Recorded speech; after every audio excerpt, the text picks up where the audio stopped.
Hello, everybody, and welcome to episode number 3. We've made it. This is Jake Carney. And I'm Megan Harris, and we have made it. Not only are we getting all 5-star ratings on iTunes, thanks to all of our amazing viewers and listeners out there, but we are available as well on SoundCloud.com and on thealternativedaily.com. So we're giving you guys a bunch of options for how you can listen to us, and we are very appreciative that you actually want to listen to us. And there were no nasty comments either. None. No. So we're really excited about that. Our egos are so big, we actually had to move this to filming and taping outside because our heads are so big now. We can't even do it indoors That's right. anymore. The windows are breaking. Megan, let's actually start out by saying, where can you also find us? Well, you can find... Oh, I see. Yeah. I'm always pushing for this. Thank you. You can find us, of course, at thealternativedaily.com. But for those of you like me that love your social media, we are pretty much on every single platform. We're on Pinterest. We're on Instagram, Facebook, and Twitter. And you just have to search The Alternative Daily, and you'll find us there. And I really would encourage you guys to follow us on whatever platforms that you use, that you love. I'm a big Instagram lover, so I run the Instagram account, but our Pinterest has some really beautiful infographics, and our Facebook account, of course, is great. And that's probably, I think our Facebook would probably be the best way for people, wouldn't you say, to sort of keep in touch with us? Absolutely. Facebook. And we've also, we've got our YouTube channel. We have our YouTube channel. If you want to see what I look like, you can watch my videos. Absolutely. And then we also have our newsletter, too. Yeah, if you go to thealternativedaily.com and sign up for that. And that's actually probably the best way that we communicate with all of our over 1 million subscribers. Actually, Ralph did a count, and we're about 1.2 million subscribers. That's so cool. Yeah, it's really cool. That's really exciting to think about. I was the first subscriber. Really? I signed up first. I was like 1 million and 7 probably. Megan just kind of came along last year. Yeah. So. It's been over a year now. Isn't that crazy? It has been over a year. Feels like forever. It's like working in dog years, right? Feels like it's been 7 years. So how's it going this morning, Megan? Things are going well. As I was telling you, I started trying something kind of cool in the mornings. If you follow us on Instagram, I hope you do, you'll see that the other day I started adding some healthy fats to my coffee. We've talked about it before at The Alternative Daily, how you can add coconut oil and different healthy fats to your coffee. And maybe some of you out there are familiar with bulletproof coffee. Now, I don't do the exact bulletproof coffee because, according to the guy that developed it, you have to Dave Asprey, by the way, the bulletproof exec. I was actually at a conference with him a couple weeks ago. Really nice guy. Is he super wired because he's like always No, on he's bulletproof actually coffee? he's pretty mellow. It's funny because you think the guy that drinks bulletproof coffee all day, you think he'd be just all over the board. No, he's really smart guy. I'm Brilliant sure. guy. He's from Silicon Valley area. Yep. And he's got a really cool story. We might actually interview him on a podcast at some point. Be awesome. But if you do want to get more information about that, that's It's actually not. It's bulletproofexec.com. Oh, cool. Yeah, but so go ahead. I started doing a variation of that where after I make my coffee, and I do use organic coffee, I have it ground when I go to Whole Foods, so that way it's at least a little bit fresher.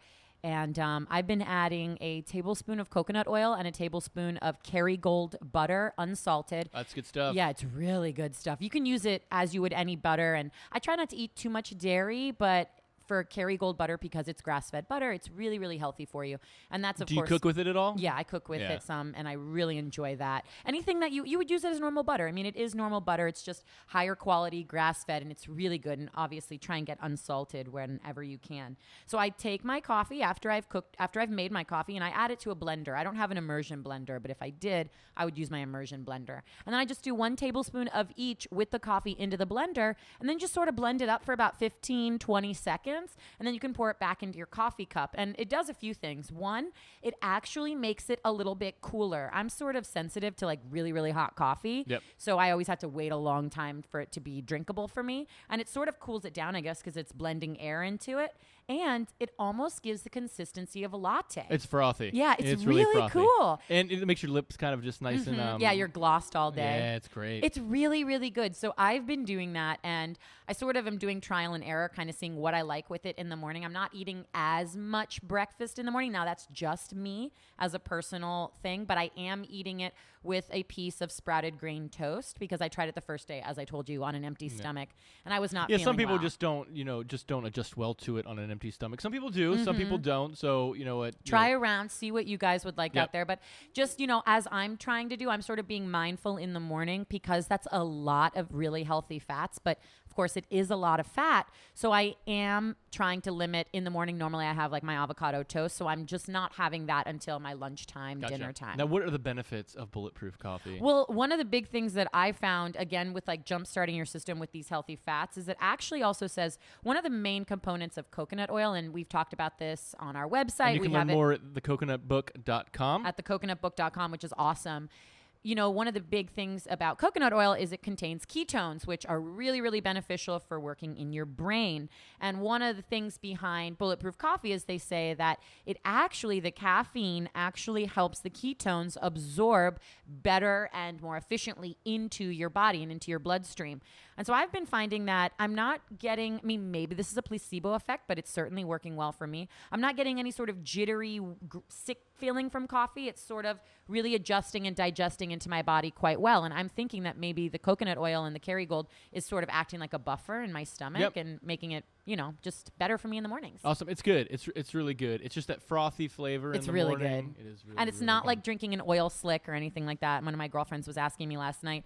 She said, well, isn't it just drinking something super greasy? No, not at all. No. You'd be surprised at how well it blends up. And is anything ever bad if you add butter to it? Let's be honest, right? No. So Paula, we're adding Paula it to Dean was the one who said add butter to everything. y'all.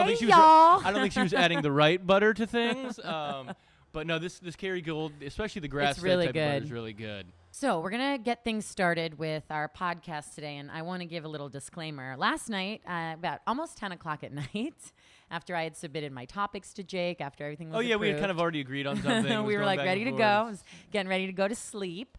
I got a text message from Jake that said, in his words, let's get heavy tomorrow. So we're going to get a little heavy today. We're not going to get too crazy, but I think this is a great sort of It's not boring. intro. So it's like No. Don't shut it off. Don't shut off the podcast now. No. Don't do At it. least wait until he's halfway through. It's not going to be a snooze fest. No, but I think this is a good way to set up that. I want to let you guys out there know that I have some research and some things I'm going to put into this, but what Jake is about to tell you guys, you're going to be hearing it for the first time as I am. That is true. It's funny. I've actually told this story to a couple of different people. I've actually done like a couple other podcasts with it, but never to like the So there's other podcasts? Yeah. But this is like last year. Try not to be offended by that. But I've never actually kind of like told this story to the Alternative Daily subscribers and listeners and readers and all that good stuff. But as you know, with all of our different podcasts that we're doing now, there's an overarching topic.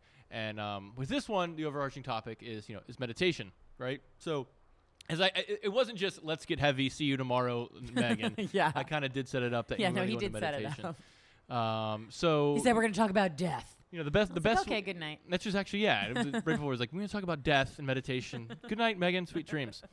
So with the topic of meditation, something obviously that's near and dear to me. It's something that I have actually started doing in the past. I think it's like 5 or 6 years now. But the way it all started was I'm gonna give you guys a story. So I hope you like it. Here it goes. Make sure to pop that healthy alternative daily popcorn we told you about That's last right, week. and just listen. It all starts when I was like 3 years old. What's actually true is so my entire life I kind of dealt with this crazy fear of death. And it wasn't so much like a death of like being eaten by like a gorilla or shark or stuff like that. It was just kind of like the whole what is like death and like actually even to give them third, it's kind of like the infinity, like what happens after death type of thing, right? And so even like at the age of like 4 or 5, I would have these crazy nightmares where it wasn't being chased by like a bear or anything like that. It was weird stuff like I was dropped on a beach and I had to count the number of grains of sand on the beach, which is essentially like infinity. And I would wake up in cold sweats and just be like, oh my God. And you vividly remember this? Oh, from yeah. being a kid? Wow. And then, another thing would be kind of like I was like dropped or I was kind of like in space and, what is the end of the blackness and stuff that's out there? And for like a 4 or 5-year-old, this is kind of heavy. Really heavy. So I'd really kind of wake up cold sweats and you could never explain that to your parents at that age. It was just, I couldn't do it. And so these were consistent. They didn't happen every single night. But they did happen, I would say, once a month or stuff like that. So, fast forward a couple years, 7 or 8 years old, still having those same things. And at that point, I guess I don't know how my brain was working, but it kind of translated that into death. And so that had something to do with death. At death, what happens? And then just the thought of death at that point just absolutely scared me. And you kind of think about it from, as I have a daughter now, but you're in those ages from birth till about, 6. You're not really kind of like, you don't know that you're going to die, right? That's something that never goes into, you're just all in just living in the moment. So around like 7, 8, 9 years old, you start to realize there's a little bit of mortality going on, which is scary. And so I would continue to have these dreams. these kind of like infinity type of death dreams, and they would scare me. And I remember just like watching TV like in my bunk bed, and like I didn't watch the news, but you kind of scrolling through and I saw the news and somebody died, and I'm like, oh my God, and they're just reporting about this and they're not freaking out, and it was something that really kind of floored me. And then I would just kind of like put it out of my mind, suppress it, and then it kind of really came to a head probably about 8th or 9th grade. I was on the basketball team, and I just remember like playing a basketball game, and I couldn't get out of my head. I was like, I should be out here like playing, and it's just something that just keeps going through my head. And it got so bad where I actually missed about like a week of school. I was telling my mom, like, I don't want to go to school. I'm freaking out. That's all I could think about. So you really struggled with the fear of the unknown, like what happens after? Yeah, it was never like, dying. It was what never happens like, after. oh my God, somebody's going to stab me in my throat type of deal. It was kind of like what happens after the fact, and oh my God, if somebody's dead, what happens type of deal. And so that continued. And I went to Catholic school from 1st grade through 10th grade. So you were already sort of learning what they say. What happens. They said, yeah. Right, yeah. okay. And so for me, the answers weren't really, giving me any type of, relief at all. And so I remember actually talking to a teacher who was kind of like a minister or something like that, and explaining to him what my issues were. And I was like, help me out here. And he was like, oh, don't worry about a thing. Everybody's going to heaven. And I was like, okay, but that still doesn't make me feel good. It doesn't, you just can't have that answer. That didn't make me feel good. So I kind of like suppressed it, and then went through about high school, and I actually transferred. And it wasn't because of this, but I transferred to a public school where it was a complete culture shock going from a Catholic school to a completely public school. So you get towards senior graduation, stuff like that. They started coming up, the idea of death, and the dreams never stopped. I would just always suppress them. And it got really bad, and then I would always suppress them. So throughout the end of, senior year and, the end of your high school career, of course you start partying a little bit, right? And so going into college, I played soccer in college. It was a good distraction for it, but it was something that would always come up, like at least once or twice a day. And through college, how I suppressed it was partying, right? So, drinking, hanging out, just kind of like, oh my God, right before you go to bed, what is that thought? I'm thinking about death again. Well, let me just have another beer. Let me have another shot. Let me just kind of like pass out. And so that's how I dealt with it. You never thought to maybe like speak to somebody, or you never thought about like having something anxiety related? No, because it kind of like, since I went to the, I guess Catholic school, I felt like, oh, that was the kind of minister's, thing. And I actually did talk to a priest about it, and he was just kind of like, everybody's going to heaven, don't worry about it. And the whole like, don't worry about it doesn't necessarily, like, I wanted more answers. Yeah. So went through, and by the way, I've given Megan no holds barred on this, just to interrupt and ask me questions anytime she wants. Nobody's ever done this. So I'm not just being rude. She's not being rude. So go through college like that, partying, just kind of completely suppressing it. And then, so my girlfriend at the time, Gina, now my wife, we actually moved down to Florida after college. And, it's something that just always crept in my head. And I noticed it was getting kind of like consistently worse. So as opposed to having like that dream like once a month, it was actually happening now like once a week. And then the thoughts creeped in my head like more than, now they're creeping in 4 or 5 times a day. And I remember one day like doing like yard work or whatever, and we just kind of like in the yard, and I don't like to do yard work anyways, but this isn't why this happened, was the thought of it came through my head. And now how I would deal with it at this point in my life, I would literally like scream. I would literally be like, ah, like literally you're just trying to quiet that voice in your head. You're trying to quiet that thought.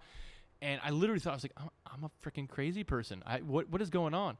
And so continue, all right, well, let me just have a drink and relax.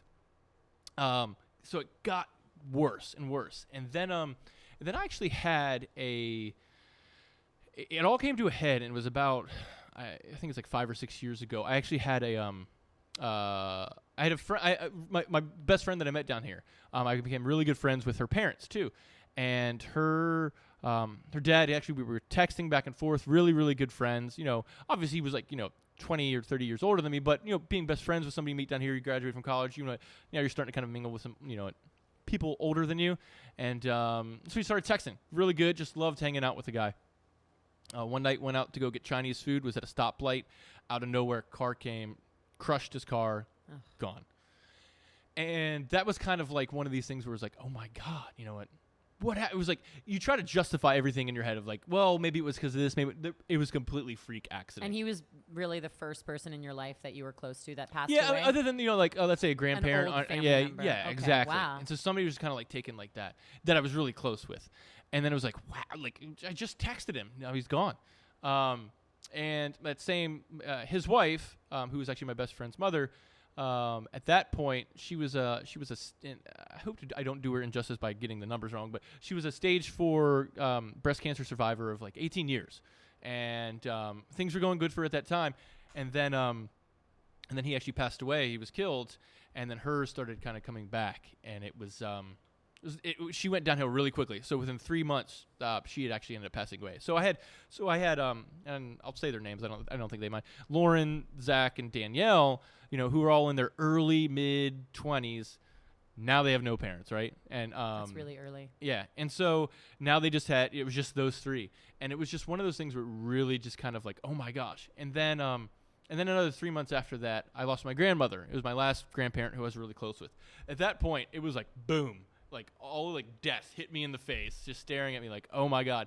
And that's when I noticed myself just kind of like, even just like screaming a little bit more, a little bit louder. And Gene was like, what are you doing? I'm like, oh, nothing, just have a crazy thought, just want to get out of my mind. I could never talk to anybody about this. And it's funny because you brought that up earlier, was I could not talk to anybody about it. Other than just kind of like a priest saying, hey, what happens when you die type of thing. But because like this conversation that we're having now, I could not talk about it because I would literally get thrown into a panic attack. So these panic attacks would happen all the time. Shortness of breath, just, oh my gosh, I was like, I feel like I'm going to die, but I don't want to die. And death was kind of like the underlying thing of it. Those dreams continued of like, this is what, not this is what happens, but this is infinity, blah, blah, blah. And it was just really, really crazy. And so it interfered with work. It interfered with play. It interfered with like everything. And so I remember just literally that the following summer after everybody had passed away, that summer that I could say that my grandmother passed away, Gina and I actually had tickets all ready to go on our honeymoon. And so we still ended up going to it.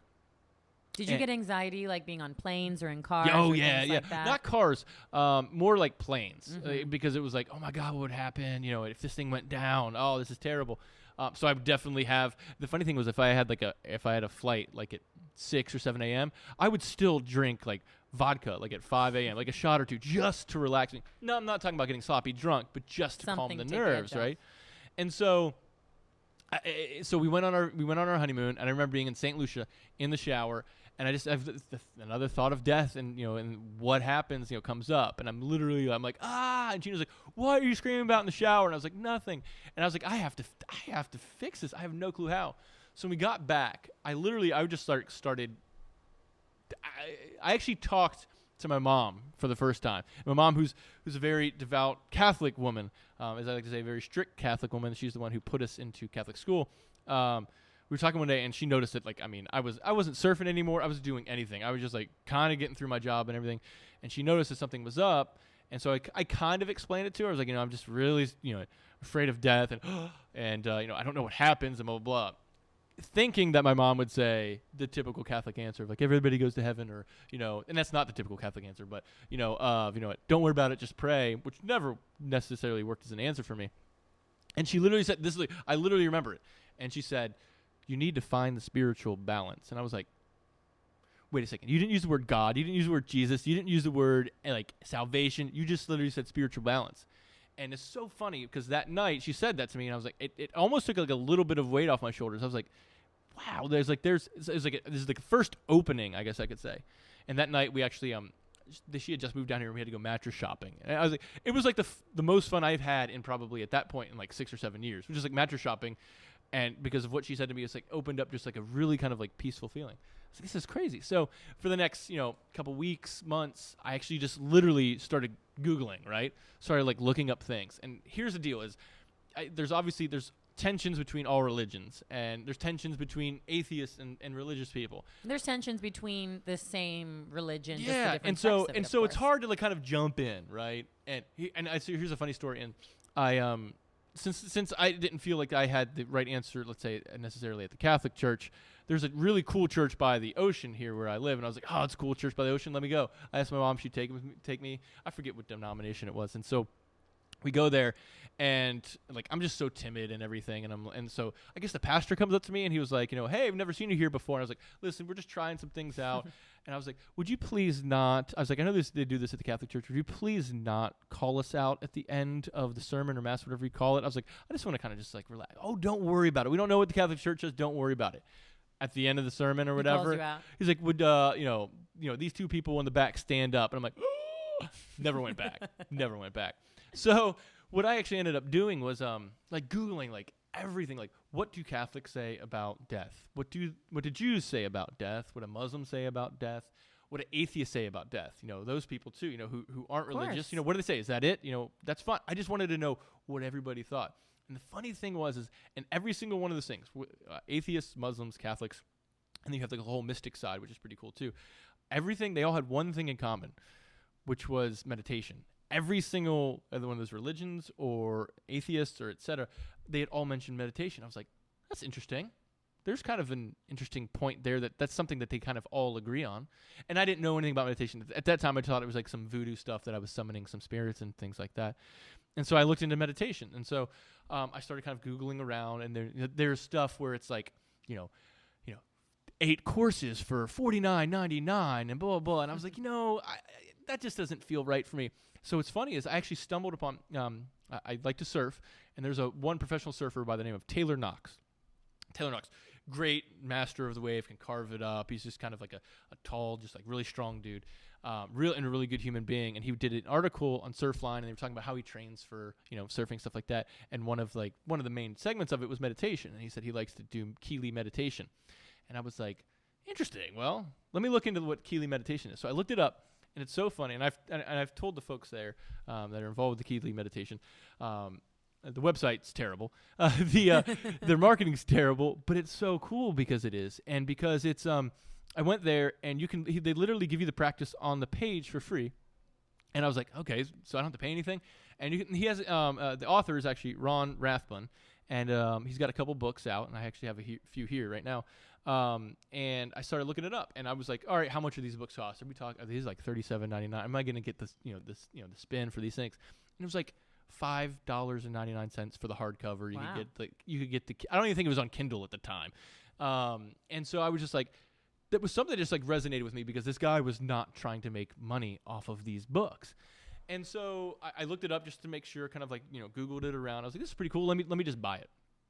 So I bought it, and I read it like from cover to cover, like in the morning. And it's tough because it's not necessarily a book that you read cover to cover, but it was something that just completely resonated with me. So every morning I would spend about, 30, 45 minutes like reading a couple chapters and stuff like that.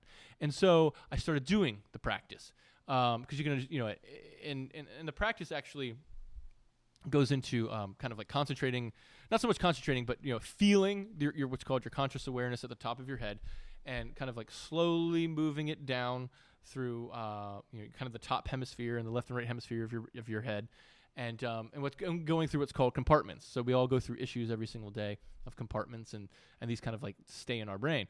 And so you're moving that down, softening them out, and then you eventually kind of drop into what's called, after a bunch of practices, you drop into what's called your greater Kelee, kind of like some people call it your center, your balance, or whatever like that, and you try to get to a still point. And so I did this, and I remember sitting down to do the first like practice. I have all this stuff going on about death, and I'm like, okay, I'll get it out of my head. Got to get it out of my head. Got to stop and think about death. Blah, blah, blah. It was terrible. It was like a terrible, terrible practice. But I did it. I did it that morning, and I do it in the morning and the afternoon. And I did it, and I've never ever been so diligent about doing anything in my entire life than I was about doing this meditation practice. And I did it in the morning, afternoon, and after about 3 months, it was so weird. I was actually sitting like in my in the room that I was doing it in, and for the very first time, it was one of those things where I don't want to say like everything went blank, but it was just one of those things I just remember. It was like a feeling for about 4 or 5 seconds of what's called like kind of like a nothingness feeling, and it was so unbelievably peaceful. Here's the kicker. It was the same thing that I got when I was 3 or 4 years old about that infinite black space. And I didn't freak out about it. And I didn't have a panic attack. And after that specific practice, never ever had a panic attack about death again. So then after you do these meditation practices, you spend about 5 to 10 minutes contemplating on the kind of like what happened, because you don't want to, while you're sitting there doing it, you don't want to contemplate, oh, well, this has happened, this happened. And so I was thinking about it. I was like, wow, this is, that's when I figured out this is the exact same feeling that I had, when, all these different nightmares and things like that. And so I continue to do it. And as I continue to do it, obviously the anxiety and, the depression and panic attacks stopped, but then other things started changing too. And so it's one of those things that it completely changed my life. And ever since then, like after that, I could talk about what I felt. And here's how I felt the fear of death. Here's that, here's this. Never could do it before. And that's just kind of how it worked for me. And it's something that I hold obviously near and dear to my heart, but it's definitely a practice. You have to, you have to be diligent about it. You have to be able to do it, in the morning, in the afternoon.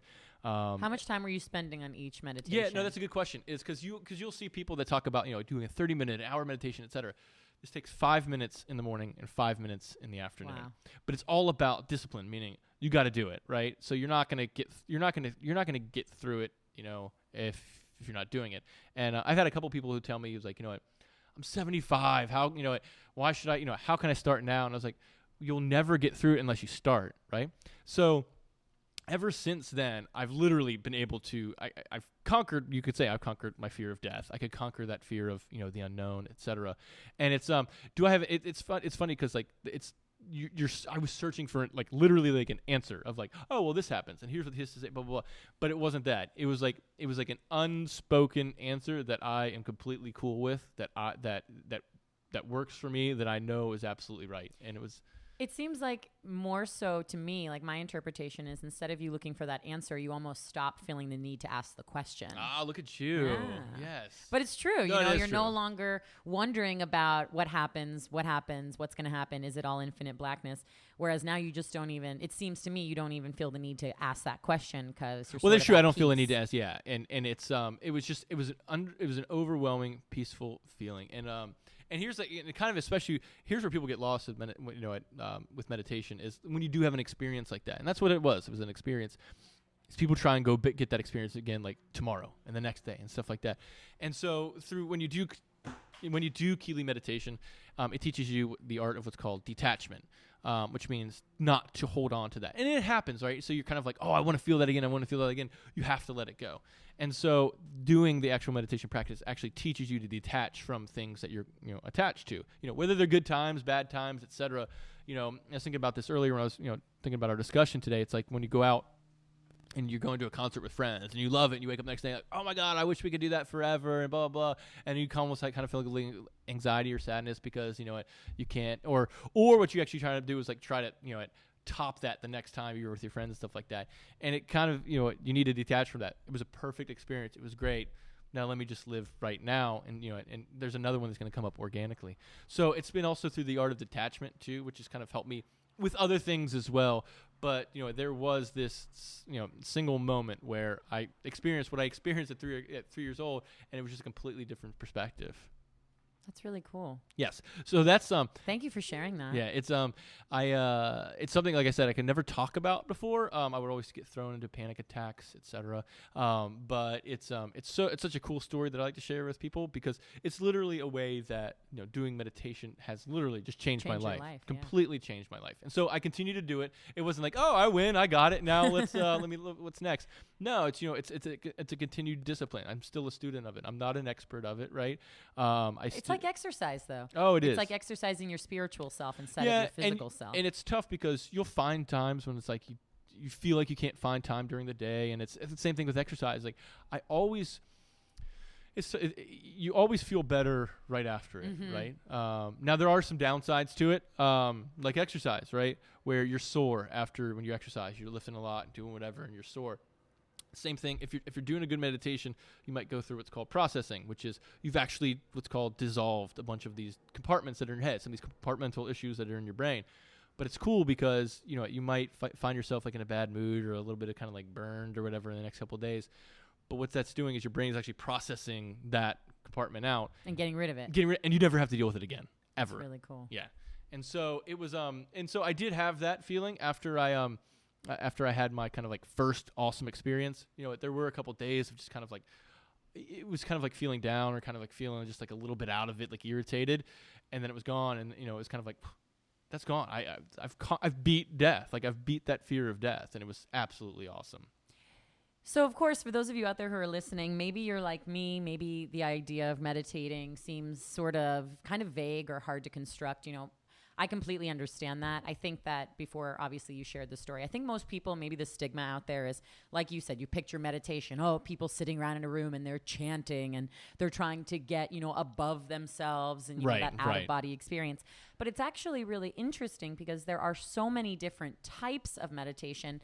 And what I've found is that you could actually put yourself into sort of a meditative state while you're doing other things. And I guess before we get into that, we should sort of talk about for a second, understanding kind of what meditation is. Yeah. And, for all of this, we're going to sort of just speak in broad strokes here, but our website. Before you go into that, let me just at least say, if people are still following along, if you haven't shut this off by now, you can get more, and I have no financial ties to this. It's not an advertiser, it's not an affiliate or anything like that. Yeah, this podcast is just telling you guys what we love. This, the book and the information can be found at thekelee.org, and so that's TheKelee.org.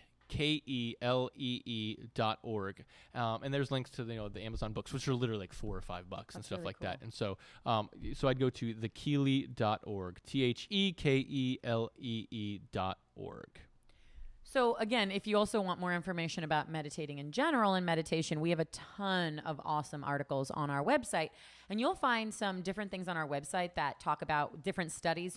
At Harvard University studies, scientists there actually published a study. They did an 8-week study, and they found that they were taking MRIs of these two groups of people. And they were testing the gray matter in your brain. And if you're not familiar with what that is, and I looked it up, it's actually a major component of your central nervous system, and it's involved with muscle control and seeing and hearing and memory, emotions, speech, decision-making, self-control. I mean, it's basically everything in your brain, right? So they were having their subjects actually practice mindful meditation. And mindful meditation is sort of encouraging that self-awareness of the present moment. So very good description of it. That was a very good definition. So basically what that would mean is kind of when you're doing the meditation, and again, there are so many different kinds, and I'll sort of tell you guys in a moment the ones that I find that help me the best. But the mindfulness one is sort of that sitting, and how Jake was talking about the Kelee, concentrating at that focal point, maybe at the top of your head, or in yoga class, they talk about your third eye and just finding that spot and sort of being self-aware. Can you feel a breeze on your skin? Are you noticing how your breathing actually is? Can you hear any sounds? And sort of trying to be in tune with all of those little things that just as we go through our day to day, we sort of tune out, right? We're capable as humans of being able to listen to multiple conversations while the TV's on, or people can text and drive. So it's sort of like we also put out all of these other things that are happening, all this other stimulus. And the mindfulness sort of encourages being aware of that and sort of focusing on that. Focusing on one thing at a time. And so this study at Harvard University, these scientists actually had people practice mindful meditation. And they did brain scans at the start of the study, and with MRIs, of course. And then after 8 weeks, they did the same thing. And here's what's crazy.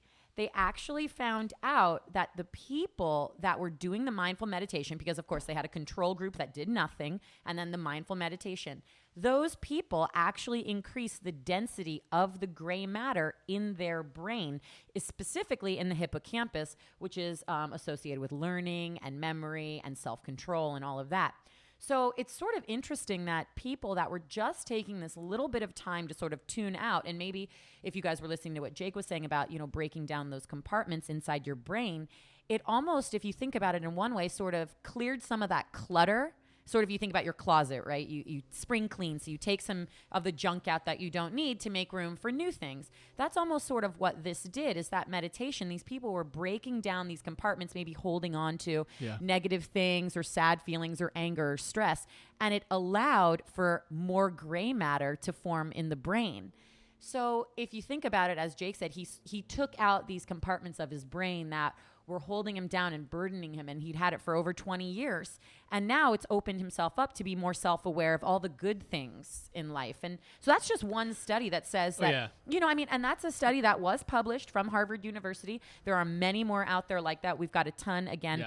all of our articles on our website, you guys can always rest assured we back everything up with evidence and we link them. Yeah, that to Harvard studies. study that we ran is extremely popular on our site, and it's something that we actually we'll occasionally kind of still put out there to some of the new people. But it's also important to say is I still get mad. Of course. I still get angry. You're I still get not going to sad. become, But I Gandhi. I would say the thing that I've kind of learned the most out of it is that just things become more real, right? So even if there's a sad part, or even if there is a bad part of life, you feel it, and it sucks, but you recognize that feeling, but you detach from it, and you say, okay, I'm going to let that go. And same thing with being happy. You have a great thing that happens in your life, and you're with friends or family, and this great thing happens. It's awesome. But you don't hold on to that, and you say, I don't want this time, I don't want this time, to end and stuff like that. You just experience it for what it is. So it's something that, I highly encourage people to do. But Megan, what do you do when it comes to, I obviously share what I do for meditation. What does Megan do for meditation? So for me, as I've told you guys on the podcast before, I love to work out. I do a variety of different exercise routines and different sort of things, to stay healthy. And one of my favorite things to do as a relaxing day or a day off, an active rest day, is I love yoga. And yoga for me took me a while to get into, right? If you don't do yoga or you don't really know much about yoga, maybe you're seeing things online and people are twisted into these crazy positions and you think, oh God, well, I can never, stand on my head while doing this and I'm never going to be able to do that. Yoga, there's many, many different kinds of practices out there. And one thing that sort of links them, sort of like how Jake, you were saying, one thing that almost links all world religions being meditation. One thing that links all of yoga is corpse pose, and it's also called Shavasana. And it's the final resting pose that in every kind of yoga that I've ever done, from Bikram to Ashtanga to Vinyasa, all different kinds, so Shavasana is the last pose that you do. And if you guys have ever taken a yoga class, it's that final thing where the teacher will, have everybody lay on their backs and sort of get completely rested. You're able to start breathing normally again, and you close your eyes, and they allow you, what the teachers will say, or what they say is that Shavasana, that final pose, is allowing your body to sort of get all of the benefits of everything you just did in your yoga class. And so for me, that was sort of my foray into meditation. And the first couple times I did a yoga class, I was so exhausted. My arms were killing me. My back was tired. So I'm just laying there thinking, oh God, well, why do I have to lay on my back for 5 minutes? This is ridiculous. Like, can't I just get out of here? Then you start to hear, the outside noise, right? If I did it at the gym, I was hearing, the weights being dropped in the other room. And so it was really, really hard. And I could never get into it. And then I took this one yoga teacher who was great. His name's Michael. He was wonderful. And he did something at the end that was called guided meditation. And he had us lay down, and he did a couple different things, and I'll tell you, and one of my favorites. The first one that he did was he had everybody lay down, and he said, think back to a time in your life, or just think of a memory where you were really, really, really happy. Try and picture where you were, what you were doing. It can be anything at all that when you think about it makes you really, really happy. And for me, it's funny because as I've gotten older, I really love to reflect and think back to when I was growing up. I went to sleepaway camp. And I used to go to sleepaway camp every summer for 4 weeks. I went for years. You didn't get tied up and paraded around in your underwear through there. It's so funny, because I was thinking about this, about how the two of us have such different interpretations of sleepaway camp. No, I hate sleepaway camp. Mine was amazing. And mine was, as I get older, you think, God, I would love to go away for 4 weeks and sleep in a cabin and have my girlfriends, and you play games all day and archery and, sock war. Like, that to me was just a time in my life where I can honestly and truly remember being so happy and just, you have no cares, right? And maybe for you, it's that. Maybe you reflect back to your wedding day or the day your child was born, and it could be anything. And our teacher, our instructor, was sort of encouraging us to remember everything about, picture the place you were in. And so I, going to sleepaway camp in North Carolina, would picture what my cabin looked like. I could remember walking up to my cabin or being in the mountains and everything about it. And to me, that was a great way to sort of start meditating, because even though it was about 4 or 5 minutes at the end of the yoga class, as soon as it would be over, I would feel almost like how I felt after you take a cat nap or a power nap, right. When you're tired and you take a nap and you're like, wow, I actually feel really good now. That to me was the feeling I was getting at the end of these guided meditations. And so I sort of started to try and incorporate that into my life. And for me, I do every now and then try and take some time to actually sit and meditate, but I incorporate it more into my life when I find myself in stressful situations. So I know this is the opposite of what you're saying, which is to do it every day, whereas I'm saying I almost use it when I need to use it. But you know, when I'm in the car, I get crazy about traffic. So I'm in the car and I'm like trying, you know, not to want to kill somebody. And I'm telling myself to just breathe. And so I practice breathing techniques. You know, I inhale slowly through my nose. I hold it for a couple seconds and exhale through my mouth. And I practice that. And I can actually physically feel my heart rate lowering. And then I'll sort of think back on these different things, you know, summer camp when I was a kid, being on a vacation with my dad and, you know, when I was away, whatever it is, those are things that sort of help me and make me feel better. And I find that at the end of it, I am reaping some of those physical benefits of meditation, because meditation is more than just, you know, freeing your mind and, you know, getting over anxiety or fear. There are actual symptoms that you will reap benefits of after. And, you know, it increases your immunity. It helps lower cortisol, which of course is the stress hormone in your body, which we all know cortisol leads to inflammation in the body. Inflammation is linked to everything from obesity to diabetes to cancer to you name it. Actually slowing down your heart rate and lowering your blood pressure, which I work to do with meditation, has been something that has made me, and I'm as you have said, I am not perfect in this at all. You're not? I know. You Well, come in don't like an tell my angel boyfriend. every single day. I hope my boyfriend's not listening to this. I am perfect, by the way, Colin, if you're listening. This is something that for me has really helped me sort of find myself and try and relax and not get so worked up. And, you know, there's all different kinds of meditation like that. You know, another really good one is the mantra meditation. And I'd say guided, which is the visualizing one, and mantra, which is where you know, repeat either a calming word or a thought. I do that with meditation, but I also do that when I'm not meditating, when I'm working out really hard at the gym. One of my favorite things to say to myself when I'm working out, you know, I'm training interval training. So I'm like really raising my heart rate and then trying to relax. I always repeat to myself, change is uncomfortable. Because when I'm working, and it really is. And to me, you know, when I'm doing something that I don't like, but I know it's helpful, change is uncomfortable. And so maybe that mantra for you is, I will get through this, or I'm stronger than my urges, or whatever it is. Right. Trying to think about that mantra. And if you almost make it a part of your daily just process, like it is your mantra for living, you can sort of take that idea of meditation with you every single day, everywhere you go. Could you imagine if you meditated every morning and every afternoon and still did that? Oh my God. You know, I would be on such a higher plane than you. I'd be floating into your house. So here's kind of like my take on that, because I told you I wanted to give you a take on that, which was that that's really good. All of that is really good, what you just explained too, and it's and those different forms of meditation are extremely important, you know, for people. But it's one of the things where you just exactly said, where you got to get uncomfortable with yourself, right? Mm-hmm. And so, you know, there's some school of thought out there that you have, you know, meditation, you just have to kind of like, you know, completely get to nothingness every single time. Oh yeah, no, that's not true. That's, you know, it's tough to do. I can't get there every single time. But also, if you're doing guided meditations and you're feeling relaxed, that's good. Challenge yourself to go to the next level. Challenge yourself to do mindfulness meditation, and try and challenge yourself to get to that still point. Because, you know, if you're just gonna say, I'm just gonna do mantras just to relax while I'm in the car, well, that's good, and maybe you're not killing somebody in the car, but we need, you know what, it's time to treat yourself a little bit better and try and do and try and take it a little bit further than that. So, and that's when I've done podcasts on meditation before and stuff like that, I always tell people, fine, start with the guided ones, start with all these relaxation techniques. They're great, but still push yourself to get to where you can get comfortable getting to a still point and calming your mind. Because if you can do that, you know, twice a day, etc., you can literally do it in the car when somebody's like flicking you off and driving. And it's funny, I actually have a funny story about that. I was actually at a stoplight and horn was blown like in front of me. The person's flicking them off, screaming. I'm like, oh my God, look at that person. And I don't do that because I just kind of go slow or whatever. Well, yeah, you drive 25 miles an hour. People are honking at you. And so I looked, I was just kind of like, that's crazy. And I don't, you know, I'm not yelling at the person. I was just right behind them. And I just kind of look at their back, like behind it, like the back of their car. And there's like peace frogs. They have a namaste sticker back there and everything. And everything's like, you know, coexist. Everything's like, you're totally not living up to it right now. That's funny. But yeah, it's something, you know, I know it's important to you. I know it's important to me. And especially, you know, when you're doing your yoga, you know, it's good. There's definitely stress relief that comes from it. But if you can also find your kind of, whether you want to call it your center or your still point or your self-awareness point during yoga, that makes it that much better, as opposed to just like, oh, this is relaxing. You know what? Now I got to go get, dinner and blah, blah, blah. If you can really, truly just kind of be self-aware and present while you're doing the yoga, it'll just make that experience much better.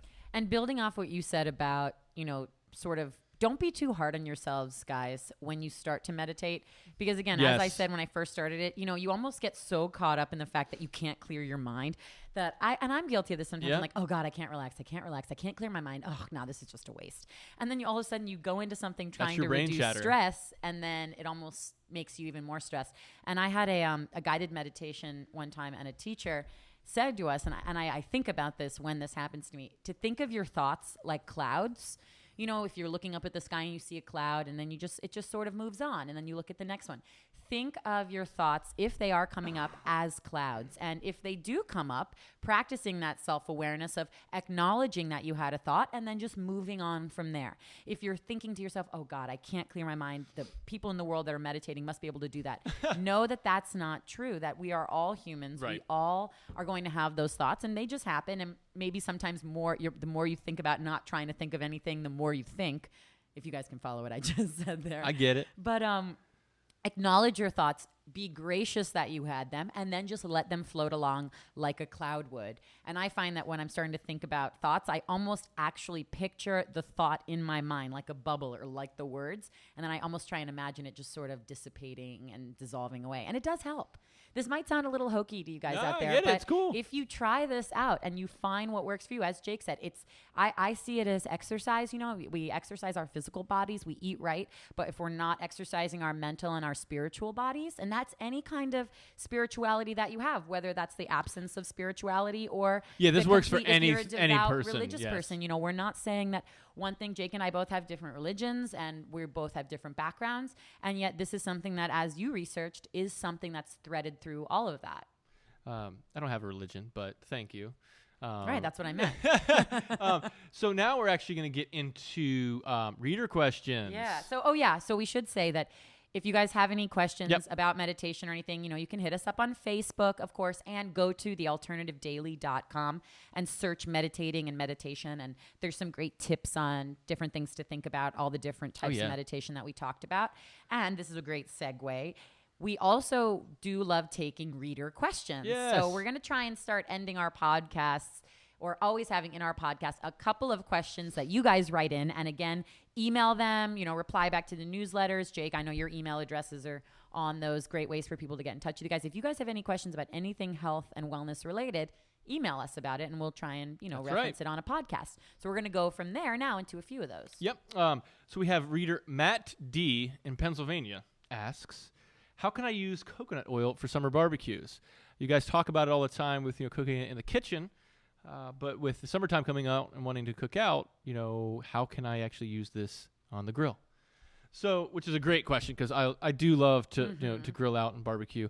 I actually have a grill where it's actually got cast iron grates, and so you obviously got to treat those grates. You just can't let them out, sit them out and get rusty. So here's kind of a neat way to use it, where you're actually not consuming it, but it helps. Is I actually coat my grates with coconut oil before and after use. So that's cool, because I have a cast iron pan, like a cast iron skillet. Works the same way. You're supposed to oil it like with use coconut oil or whatever. Vegetable oil. Use coconut oil. I'm always embarrassed when I have to buy it. Don't buy it. So I actually coat my my cast iron grates for my grill with coconut oil. And here's another way that it actually helps is when you go put your fish or your grass-fed beef or your chicken or whatever it is on there, it doesn't stick to it. You can actually flip it. So I use coconut oil that way, and then after you're done, I actually clean it with coconut oil. So I'll take like a sponge. I don't use any of the the wire brushes because they can actually break off in there. Bad for cast and you iron. can actually eat them, and it'll puncture all your insides, and you don't want that. You'll die. And then what will happen to you? That's when you just meditate and you fix the whole wire brush situation. So then I'll scrub it down with just a sponge, no water, just a sponge in coconut oil. You can also, here's something that's really cool too. You can use coconut oil, or if you like the taste of coconut oil. If I do grass-fed steaks for people and stuff like that, I have a little bit of a kind of like a secret trick that I do, is on each side, when you have the steak, when it's ready to be flipped, I'll put either like a tablespoon of butter on top of it, or a glob of coconut oil if the person likes it. And what that actually does is kind of like, runs over. No, it doesn't caramelize it. It runs over the top of it, and it kind of gets. Well, it doesn't caramelize it, but the kind of flames come up a little bit, and then you flip it. And you got to be careful because you don't want to char it, because charring, meat is bad. And then you actually, you do it when you're about to take it off, because then it just makes it really moist and it's got this really good flavor to it. Yes. Oh, and just a quick side note, I just made me think about this. Have you ever heard somebody order a steak called Pittsburgh style? No. I was at a place a couple weeks ago, and somebody said, "I'll take whatever steak it was." Pittsburgh style. Medium rare, Pittsburgh style. And I was like, "What is that?" And so I actually asked the person. He was like, "I don't know what it." I was like, "I don't know what it is." He's like, "But it's basically they char the entire outside of the steak, so it's still medium rare inside, but it's totally burned. But it's all totally burned on the outside. That's so bad for you. It's so terrible. But I guess they like the crunch of it or whatever. Pittsburgh, what's wrong with you guys? You're sick. So I figured it. So I actually asked the waiter, and because I was actually born right outside of Pittsburgh, and I was like, I've never heard of this. What is it? He said that back in the old days, and my grandparents actually used to work at the steel mill. When people used to go to the steel mill, what they would do is their wives would pack them raw steaks. And because you couldn't cook it that morning, in these kind of like, in these neighborhoods, and nobody was cooking steak in the morning to take to lunch, they give them a raw steak, and then what they would do is on these massive like steel vats, like these cast iron steel vats that they had this molten steel. I don't even know. I don't even know what it's actually made out of, these vats. They would slap the steak on the side of it, char it to cook it, turn it over, slap it again to cook it, and that's how they would eat it. Oh my god! Which is it's kind of cool and kind of inventive, but people now should know that you shouldn't eat your steaks charred, eating all those kind of like, crispy burnt, Even meat. though those are the best bits, you really shouldn't eat them. Just kind of like the Long John Silvers, like crunchies at the bottom. Don't eat those. Don't eat at Long John Silvers. So Matt D in Pennsylvania, I hope that answers your question. Just to piggyback off of that really quick, I use coconut oil a lot for marinades, like for my meats and veggies and stuff. So if you wanted to, but it's got to stay warm. It's got to stay above. Yeah. So you would do it. You would marinate it like when you're taking the meat out to sort of let it come up a little bit to temperature. So you could put coconut oil on that way too. Awesome.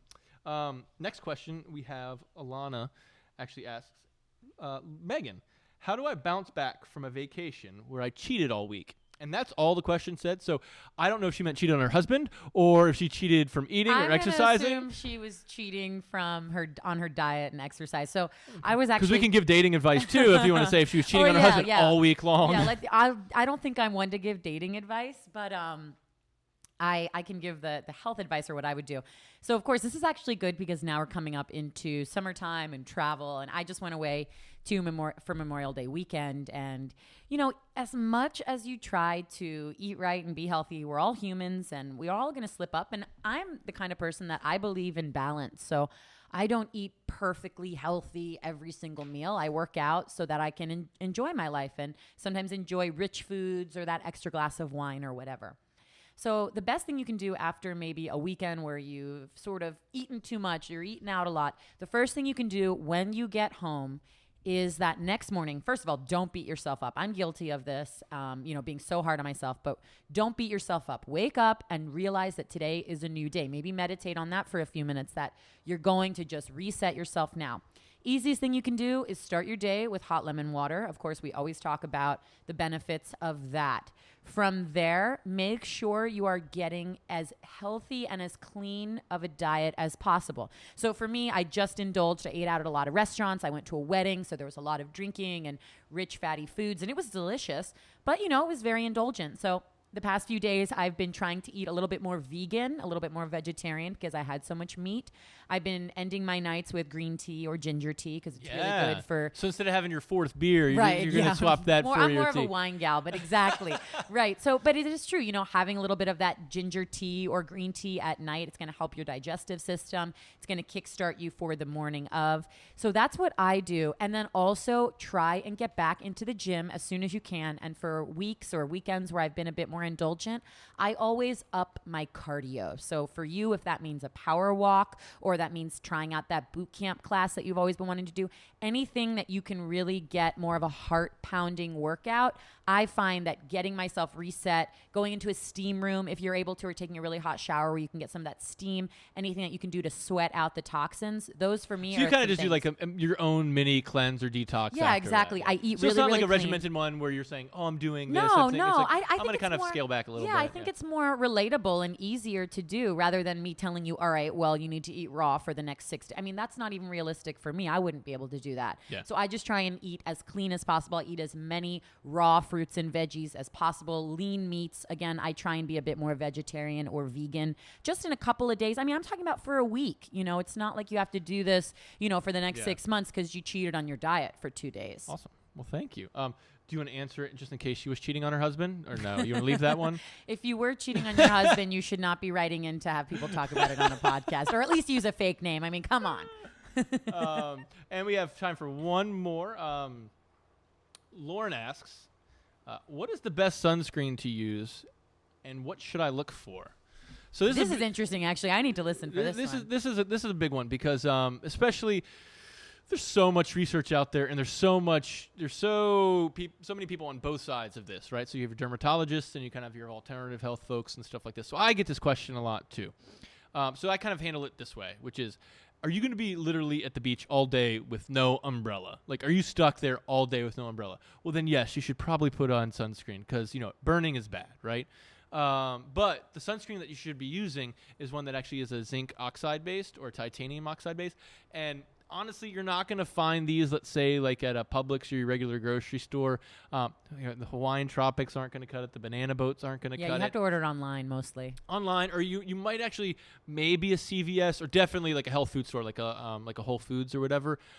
So I will tell you this: zinc oxide and titanium oxide and stuff like that. It's really thick, right? So you're going to have a little bit of a hue where it's like you look a little like purplish and bluish. And it's stuff like that white lifeguard nose. Yeah, or the pink one. I have no problem putting the pink stuff on. Because you're a real man. I'm a real man. That's right. But you should really look for stuff that does not have a lot of those ingredients. You know, you'll see stuff with like artificial coloring and why do you have artificial coloring in sunscreen? So if you're going to be in there, if you're going to be there all day, make sure you're putting some of that stuff on. I shudder back to my baby oil days. I mean, it's so embarrassing. You're just laying out, or just like when you spray on that stuff that like sort of makes you golden right away. Oh my! I mean, I was a sorority girl in college. We were all about like the baking. I love to tan too. It happens. There's also a school of thought that you should be using tanning beds. I don't necessarily subscribe to that. At all. But the thing is though, you do need sun. You do need to get those rays. So what we basically say is, you know, if you're gonna be there for a while, if you can go 20 to 30 minutes without it, just to get that, because you actually need the sun to actually help you battle against skin cancer. Then apply it. That's always good. I always like to just get 20 to 30 minutes of sun, especially living down here in South Florida. And just kind of it helps with a whole bunch of different things. But if you're gonna be out there all day, put it on. But the best thing too, like me personally will rarely like just lather it on because I have like one of those big old hats that I kind of put on. Hat you is see awesome. that? You like it? I love that hat. It's a That big. is a It's good almost. hat. I don't want to say it's like a. It's like a straw hat kind of from like Bahamas. It's That's like what it looks like. it's kind of like the Curious George Man in the Yellow Hat, It's but really straw. cool. I like it because It's what it does, it actually covers my shoulders and everything.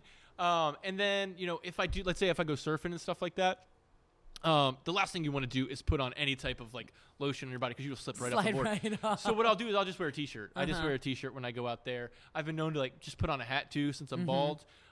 I do have to be careful about my head because that does get the most exposed. So if I am not wearing a hat, if I have no hats, let's say I'm around somewhere, I will put some stuff on. I've seen you put coconut oil on. And coconut oil on your head. And coconut oil actually has like a natural SPF. I think it's like between 6 and 8. But it's not necessarily waterproof. So you got to be careful. You got to continue to put it on. And it's like going to like melt like butter on your head as soon as you put it on. He smells delicious every time he does it. Yes. But remember, my wife doesn't like coconut oil. Right. So He doesn't smell like fun. She doesn't like fun. She doesn't like fun or tropical smells. But so that's what I do want to say that there's the worst stuff to use. We were laughing about this when we were talking about it, which is that stuff that's in the spray can. The aerosol. Oh my God, it's terrible. We ran an article on this because there was actually a story of somebody who was actually at a barbecue. We were talking about barbecues, and so he put it all on and everything, and then went to light his barbecue.